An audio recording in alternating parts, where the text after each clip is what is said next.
মুহূর্তে এসে পৌঁছেছি সন্তোষপুর ত্রিকোণ পার্ক সার্বজনীন দুর্গোৎসব পুজো কমিটির পুজো মণ্ডপে। আমরা এই মুহূর্তে পুজো উদ্যোক্তাদের পেয়েছি।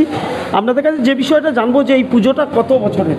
আমাদের পুজোটা এবছর ৭৬তম বর্ষ। ৭৬তম বর্ষ। এই পুজোর যে থিমটা যেটা হয়েছে, এই থিমটা কে বানিয়েছেন? আমাদের এটা ভাবনাটা হচ্ছে আমাদের শিল্পী অসীম পালের। আমাদের এবছরের থিম হচ্ছে বিন্দু। এটা কি বোঝাতে চেয়েছেন মানে এই বিষয়টার মধ্যে?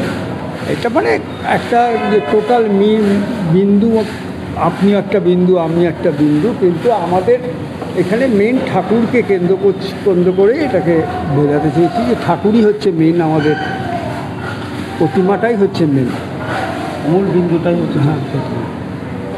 আপনারা শুনলেন আমাদের পুজো উদ্যোক্তাদের মুখ থেকে যে এখানকার এবছরের পুজোর থিম কী। আমরা পরবর্তী প্যান্ডেলের দিকে চলে যাব।